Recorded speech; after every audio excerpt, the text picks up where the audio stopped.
Hello, everybody. I'm Sana Carpellotti, and I have the privilege of having Susanna Azzaro with me. She's a fellow yoga teacher. We both teach at the Himalayan Institute here in Pittsburgh, and she's also a cyber teacher. You work with high school and middle school folks, right? Middle school and middle school students. Yes, I do. Yeah, so you've had to adjust to a lot of things as well, maybe a little bit less than students who go to school, or maybe, your work. We've had to change things up a little bit, but to accommodate a lot, knowing that families and parents are struggling and with scheduling and having kids at home. So we've had to modify our schedule a little, but it's seamless. It's been seamless. Yeah, plus we had to learn how to do yoga online. That's right. Classes and, all of my client work is now online, which really hasn't been a problem. It's just the locals will come to my office, but because I've always worked globally, and so that wasn't a big change for me, but I do miss getting hugs. I know. To work the way I do, because we use a lot of space in the work. Yeah, the physical space. Yeah. So, today we're going to talk about boundaries. And in conversation with folks, they're almost, what may have been a boundary before is now needing to be reevaluated or revisited to see if it still fits, because some people are in close quarters, and also there's a whole change in how we're moving about our days and who's doing what, and our roles have shifted a lot. So this is a topic that, there are so many aspects to it. So we're just gonna talk a little bit, Susanna, as we planned to just share some basic information about boundaries and what you can look out for, what you can notice, what I've noticed in my work, and then some questions that I have, and then some things that you can do to help yourself. Awesome. Excellent. What are boundaries? Boundaries. Yeah, it took some maturity for me to have some, I have to admit. So when I looked up the word boundary, and what the dictionary talks about is this line that marks a limit. So if you think about your property, you might have a fence or bushes or kind of an invisible line that is measured around your house. So, a fence, bushes, whatever. But so if you can think about, if you think about boundaries in people, it's very different, because it's an invisible energy that is almost like a bubble, as well as it's like this space around us, similar to a yard, and it defines us in relationship to others, in relationship to self, and also how we interact in life, whether it's with someone or even, in something, or, like our career or something. So, understanding that creates some uncertainty, because boundaries move. Yes. And they're not rigid like my yard boundaries are, and they're also penetrated. Okay, sometimes, on rare occasion, somebody who has some serious, mental illness has impenetrable boundaries. Yet there are some things that I know are completely 100% offline for me. There's no consideration, there's no discussion. So I'm really clear about that. So, but we've all been in that situation where we've been manipulated or persuaded, or we have persuaded. I mean, that's what I do in my work, but I do it with the intention of facilitating transformation. So it's different than if it's my intention to take from you in a way that serves my deep needs. Mm-hmm, mm-hmm. Yeah. I was thinking of how we develop boundaries is probably from overstepping them or having them overstepped, and just realizing what those consequences are and going, oh, that didn't feel good. Right.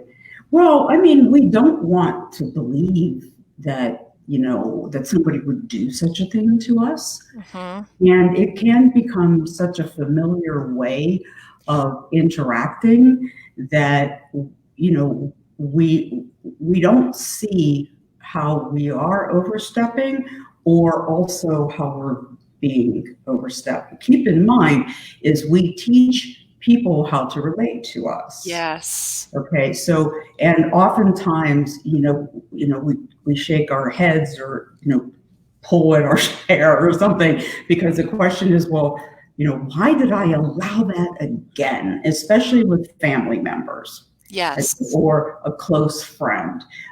So a lot of it, I think, with the more clear I became with knowing myself and who I am, the more clear I got with my boundaries in terms of who do I let in, and what do I need and how I'm going to get it. Mm-hmm. So Brene Brown said, I was listening to something she said a few weeks ago about boundaries, and she talks about when she changed her, because what happens is we develop a lot of anger and resentment, and maybe guilt, whenever in hindsight, after we look at this experience. And one of the things that she said was that you have to assume that the other person is doing the best they can.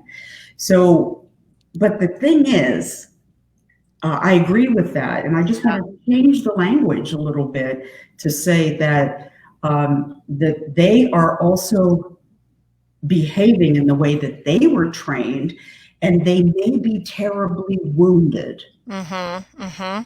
Okay, like a narcissist. Yes. Okay, or another type of sociopathic personality, because I work with that a lot here. So, so I like to say, as they are. Yeah, that's a good way, a good translation. As they are, because if I'm constantly entangled with someone, a particular family member or a friend, or even a colleague at work, it's me that needs to do the work. I can't fix and change you. Yes. And hope that you behave differently, because it's not what you're asking for. Right. So, we can debate a lot, and, saying yes or no is really hard for some people. Yeah, saying yes and saying no, because boundaries is not just about no. Right. I had someone tell me one time, one way to handle tricky situations where you may hear a no, get a no, but is to frame it like, I can't do that, but here's what I'm willing to do. Right. Yes. That kind of balance. I don't know. That helped me a lot. Well, because it's easy for us to kind of launch, into this kind of leaning in, reaching out with certain people because we get triggered. And so saying no to somebody like that could be really scary. Yes. Something that we're not accustomed to. But what you have to look at is, like, so if your self-identity is very vague, where you're not clear about, what your like qualities are, your values, how you use your money, your emotions, how present you can be, how much time you can sit with somebody. There's a giving and a taking that is normally a part of relationships.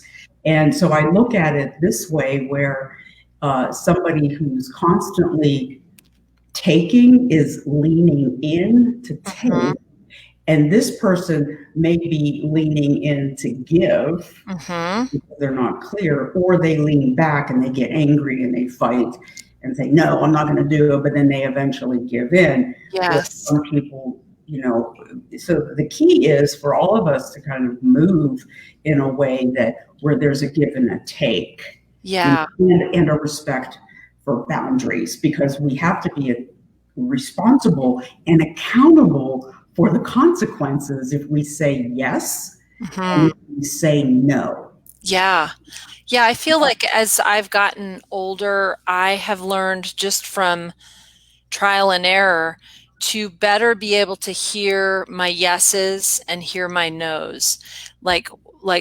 It's really as simple as that. Sometimes it's like, now how I respond to that, I'm trying to respond to my yeses and my nos a little bit better. But, and another fork off of that is that sometimes my no is a clear no, and sometimes my no I'm not sure of, and it takes discernment to know whether it's a no because I'm just afraid or a no because no. I mean, it's not I've had conversations with folks who believe that, well, if I say no, that's bad. It's not a good thing. So there's a lot of worry. Yeah. Yes, exactly. Will somebody leave me? The unknown. Yeah. Somebody's not going to like me, or there's going to be gossip. It's snowing outside. Or is, or are my needs, I might create some anxiety if I'm the overstepper about my needs not being met. And you can always tell that when somebody gets riled up and anxious most of the time. So, so in my work, because my work is very three-dimensional, let's do something here where, so I want you to imagine somebody in front of you. Okay. And if there's some listeners out there, you can do the same. And I just want you to imagine somebody that you really trust, and that if they borrowed $10 or needed to use something or asked you to sit and listen, that they would give it back or that it would be returned. So there's a nice even balance between the two. Can you see her? Or him? Okay, and so you just pay attention to what you notice in your body. Okay, can you breathe? Do you feel open and soft? Because again, it's an energetic experience, because the body will tell us, like, how many times. Wait, let's just take a step at a time here. So what happens here is, so what do you notice in your body when this person's in front of you? Yeah, like I notice, like my heart up here didn't feel as tense. It felt like I can trust this person to be straight with me, to not candy coat things. This is a person who is my friend and who is kind, but also is not afraid to say kindly, what her perception is of certain situations. So if that, to me, feels safe. Okay. All right. And so when you feel safe, you feel open, you can breathe, there's an ease. Yes. Okay, now take a big breath, release it. And I want you to imagine somebody in front of you who you do not trust. Don't mention any names, please. Right. But somebody who, for whatever reason, you just don't trust them at all. So allow them to be present. Are they there? Yeah. Okay. Are they closer or the same distance or farther away than the other? Oh, gosh. I'm not sure about that. Maybe a little bit farther away. Okay. And notice what's happening in your body. Yeah. What do you notice? It's a little more tense. It's Yeah, a little more, I'm not overwhelmed with fear, but there's more of an armoring that I feel. exactly. Right. So what happened in your breath? Yeah, it stopped. Right, right. So the body talks to us. That those people aren't even in your space. Just Right. imagining them creates the reaction. So in my work, sometimes I might have, okay, let's put mom in the room. Mm-hmm. Okay, let's put so and so in the room. And you can see they don't even, an individual does not even want to be close to them. And you can see a lot about the relationship, how the energetic family tree is set up. And then of course the goal is to resolve it where the individual can breathe, because the body will tell us. So I use things like ribbons and ropes and things that when somebody creates a space around them where they had trouble cultivating that, because it's often to expect others to tell me how to be or to set my boundaries for me. But in this work, it becomes really clear that I am here and you are there. Mm-hmm. Okay, and we are in harmony, maybe not, but we're separate. We're individuated. So it's like, where do I end and where do you begin? Mm-hmm. And sometimes with early relationships where there's trauma or a fusion or an entanglement, those boundaries are blurred. Yes. So can you ever say no to your mother or your father? Mm-hmm. And sometimes it's like, no, we're not allowed, even though it's not discussed, So the breath, the energy field can determine how you feel at any given moment. So sometimes when, like you said earlier, I mean, you can be in the presence of somebody and you can feel the presence. And I'm going to put this up. So when we are coherent with self, okay, our energy field is expanded. And this has been studied by the HeartMath Institute, through which I'm a coach. And so what happens when somebody tries to enter into my field, okay, if I'm in a coherent state, if I'm ease, I can feel it. Oh, yeah. And I can adjust myself by stepping back, by using my words, by saying no, by sending an email, by turning away, by excusing myself, whatever it happens to be. Mm-hmm. Okay, so the conflict can be that I knew, but I didn't take the action that I knew I wanted to take. It was kind of like stuck or jammed inside. Because I find like I think I fall into the peacemaker category. So not wanting to make ripples and being afraid of that. And so I'll get hit sometimes and just deal with it. Right. Well, the question I'll ask, like if somebody said that to me here, I would ask, well, why do you silence or give in? Who else behaved in that way? Oh, yeah. The history and trauma and inheritances, emotional, psychological inheritances, that we become programmed, because I don't remember anyone ever talking to me about boundaries. Yeah. No, my God, no. Yeah, I mean, we just don't believe somebody would do that. So it's not a blame thing from my perspective, because especially if it's parents or siblings, I mean, we're all trained it's up to me to create my reevaluate and reassess, well, what are my boundaries about my time, my money, my emotions, how long I'm going to do this or that, or my career. Because, so many women that I talk with who give, they're exhausted. And so what we take a look at, because remember, there's also this accountability and a consequence to, what do I do when I'm asked? Okay, or told or demanded. There's like this, I can pause here or here to make a decision. Okay, because I'm ultimately the one that's going to walk away with whatever I did here, and I'm responsible and accountable for that.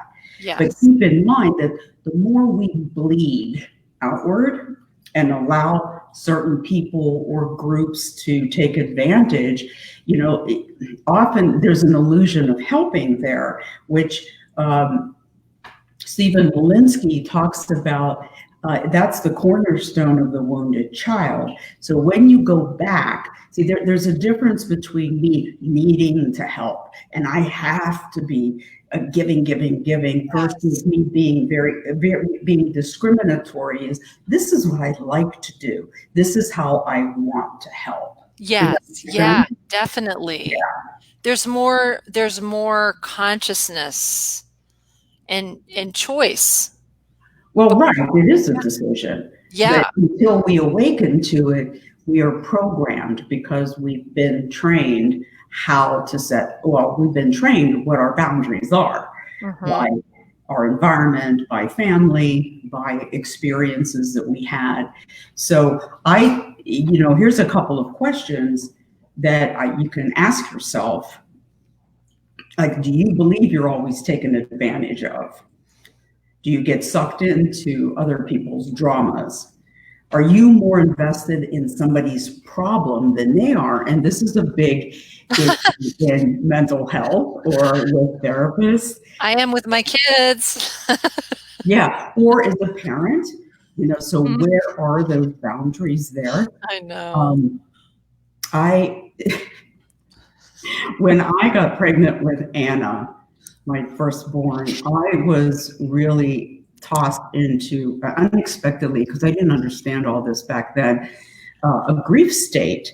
And I was sobbing all the time. So I went, didn't know anybody where we were living. And so I found this woman, PhD, went and saw her. And so I'm sitting there just sobbing, like crocodile tears. And so she leans in. Okay, so the lean in, remember I said that earlier. She says, "Oh, honey, I'll be the grandmother of your baby." And I was like, I immediately recoiled. Yes. And excused myself from the session. Yeah. And I thought, okay, well, that could have been a distraction technique. Okay, to make me so that I would stop crying. But then she called and wanted to know if she could help with a shower or anything like that. I was like, no, yes. you can't do that. Yeah. And so needless to say, I didn't go back. Yeah, exactly. So the other, I'll just have a couple of questions here. Other questions. Do people tell you to speak up or that you need to have more of a spine? Okay. Or you need to stop, doing so much. Okay. So sometimes the universe or people will talk to us. And do you like gathering people with your pain? And this would be somebody who's a victim. Oh, you're not going to believe what happened to me. Right. So it's about patterning. Certainly if I had an issue, I would call my friends and say, hey, look, here's what happened. I might need some help. And they would be here. But as soon as I'm done, I would know, again, boundaries that, I'm not going to, abuse the relationship in that way and would expect for them, to talk with me about it. So boundaries are really about, well, what's acceptable to me as an individual and what's okay, what's not okay. What do we allow in and what do we keep out? Yes. So, a question I always ask too is, are you willing to sacrifice who you are for the needs of others? So that's basically what you're doing. When you don't have clarity, when you're allowing people to come in a way that is frequent and very common, because, yeah. Sana, do you see people who have physical issues that kind of ring a bell, like, boundary issues maybe? I had a client several years ago who was really sickly her entire life.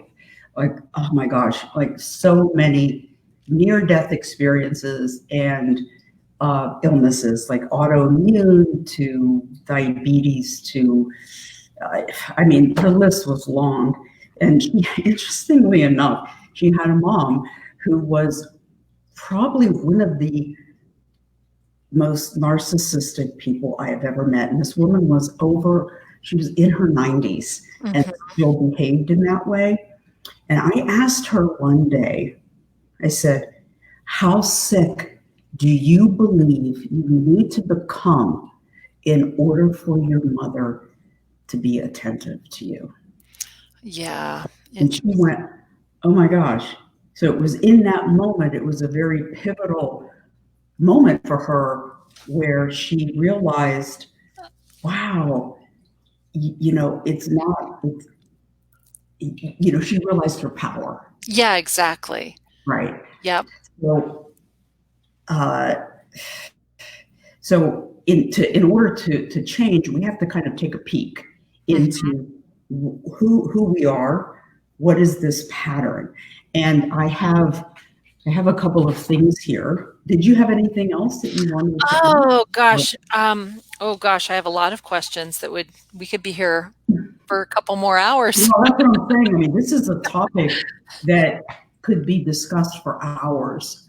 And I know because it shows up every day in our lives, every day. One thing that I've done that just has helped me in the past several years is just learning to keep my word to myself, practicing that. Exactly. And doing little things that help me trust my intuition. So little tiny things like, I can't even explain, but just learning to trust my gut more. Right. And that's the little things. Practice. That comes from practice. Yes. And so here's a couple of things. I like your points there. So the first thing is that we cannot fix or rescue or change anybody. Yeah. Okay. You have to be clear with your intentions, especially if you know that this individual behaves in that way. And it's not about fear or obligation that you do whatever it is that you decide to do. It's because you make that decision, because we can never satisfy anybody 100%. Right. Nobody. Yeah, that is so true. So we also need to take responsibility for our actions, our part of this relationship, our actions and our emotions. And sometimes there's a consequence, not only to self, but socially, as well as with that individual. I always ask myself, like, what did I need to know if somebody overstepped? What did I do or not do? Yep. Okay.